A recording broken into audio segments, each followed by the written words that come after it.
นี้ก็ตั้งเจอว่าสิเฮ็ดแกงไก่สามีก็ลอบมาฝากคืออย่างดีพี่น้องพอตื่นขึ้นมาเท่านั้นแล้วมันสวยแล้วนะเฮาก็เลยบ่ได้แกงจะเป็นเมนูใหม่อีกแล้วเช้านี้ก็ก่อนอื่นเฮาก็มาใส่ข้าวใส่น้ำก่อนตอนทำอิฐก็เว้ากันกับสามีว่ามื้ออื่นค่อยสิเฮ็ดแกงไก่เสิร์ฟมาฝากกินคือจะกินแกงอ้อมแบบบ้านเฮานะพี่น้องแกงอ้อมแบบเสิร์ฟข้าวเบอร์นะแต่ว่าพอตื่นมายามมื้อเช้าโอ้เกือบ7:00 นแล้วพี่น้องคือสิบ่ทันนะไก่ก็คือสิบ่สุกถ้าแกงก็ได้เลยได้เป็นเมนูมาเป็นหมูน้ำตกสูตรเร่งโดนคือเก่าพี่น้องหมูน้ำตกชาวดากระโซดลายชาวดาสิเฮ็ดแบบนี้เอาได้พี่น้องเอาเนื้อหมูเนาะมาหั่นซอยเป็นตอนเล็กตอนน้อยแบบนี้เลยถ้าสิมาเฮ็ดชาวดามานางปิ้งให้มันสุกแล้วค่อยมาเฮ็ดน้ำตกคือสิบ่ได้กินดอกพี่น้องเช้านี้พอตื่นขึ้นมาก็เกือบ7:00 นแล้วนะหาซักผ้าซักแพรอาบน้ำอาบในออกมาก็7:00 นกว่าพอดีพี่น้องก็เลยเร่งรีบแน่เช้านี้ก็เลยว่าสิมาเฮ็ดหมูน้ำตกสูตรเร่งโดนเฮ็ดแบบกินแบบนี้ก็แซ่บอยู่เด้พี่น้องหมูนี่ก็ซื้อมาในราคา100 บาทพี่น้องแต่ว่าชาวดาก็บ่ได้เฮ็ดกินหมดได้เพราะว่าเฮ็ดแต่ละเทื่อนะโซนหลายจะบ่ค่อยหมดนะมื้อนี้เฮาก็สิเฮ็ดไปจักน้อยจงไว้จัก2ตอนเอาไว้เธอต้มมาม่ากิน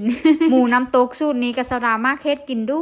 พี่น้องเพราะว่าเฮ็ดกินแล้วก็รู้สึกว่ามันแซ่บรู้สึกว่าเนื้อหมูมันก็บ่หยาบบ่กระดึงสูตรนี้ส่วนหลายชาวดาก็สิมากเฮ็ดกินเด้อพี่น้องแต่ว่าช่วงนี้บ่ได้เฮ็ดกินแต่โดนแล้วก่อนอื่นเฮาก็ซอยชิ้นหมูแล้วเฮาก็มาปรุงรสชาติด้วยผงมูโนตามด้วยซอสหอยเวลาเสิร์ฟซอสหอยรู้สึกว่าหมูนุ่มลาก็สิมักหมูไว้แบบนี้ตอนนี้เฮาก็สิมาค้างหมูค้างหม้อพอหม้อร้อนแล้วเฮาก็เอาเนื้อหมูที่เฮามักนั้นลงไปทำการโค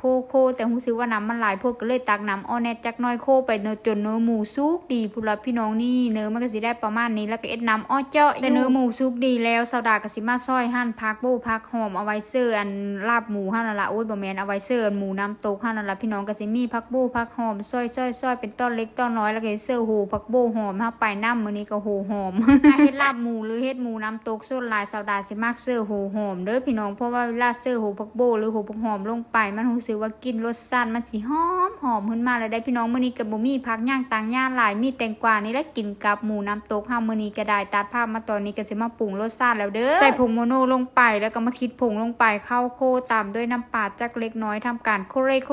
ให้มันเข้ากันแบบนี้ก็สิเทผักโบโหหอมที่เฮาซอยไว้เรียบร้อยเต็มไว้นั่นล่ะลงไปแล้วก็ทำการโคเรอีกทีนึงแล้วก็ซิมเบิ่งรสชาติก็แซ่บวิลิกูดก็ตักใส่จานมากินแล้วมาเด้อพ่อแม่พี่น้องกินข้าวเช้าน้ำกันแซ่บๆมื้อนี้ก็ผักกับมื้อนี้ก็บ่หลายบ่มีผักโลเลยเนาะพี่น้องมีแต่ปลาแตงกวานี่แหละเช้านี้ก็สิกินกัน2คนกับสามีจ้ามื้อนี้สามีลงกาเช้าอีกแล้วพี่น้องก็สิเห็นหน้าสามีเนี่ยเด้ออาทิตย์นี้ส่วนอาทิตย์ต่อไปก็สิเห็นสาวดาผู้เดียวคือเก่าคือเดิมมื้อนี้ก็กินกับแตงกวานี่เข้ากันได้พี่น้องบ่ซื้อก็ลองไปเฮ็ดเบิ่งเด้อ สำหรับพี่น้องแล้วเวลาเฮ็ดกับข้าวกินเองก็ไปซื้อข้าวกินอันเลิศดีกว่าพี่น้องอันเลิศประหยัดกว่ากันสำหรับสาวดาแล้วสาวดารู้สึกว่าเวลาเฮ็ดกินเองก็ประหยัดดีแล้วก็ตามใจตัวเองนะคือเยอะแบบเลิศก็เฮ็ดแบบนั้นคือเยอะจางเยอะเข้มก็ซื้อลงไปนะเยอะเข้มก็ซื้อลงไปพ่อแม่พี่น้องเด้มักเฮ็ดกับข้าวกินเองหรือว่ามักซื้อข้าวกินเนาะส่วนสาวดานั่นแล้วแต่สิสะดวกพี่น้องถ้ามื้อเลิกขี้คร้านแห้งก็ไปซื้อข้าวกินมื้อเลิกดูมันแน่ก็ตื่นลุกมาเฮ็ดคลิปแล้วก็เฮ็ดกับข้าวกินเองแบบนี้เลยพี่น้องถ้ามื้อเลิกไปห้องน้าสาวโอ้ยซื้อข้าวกินพี่น้องมา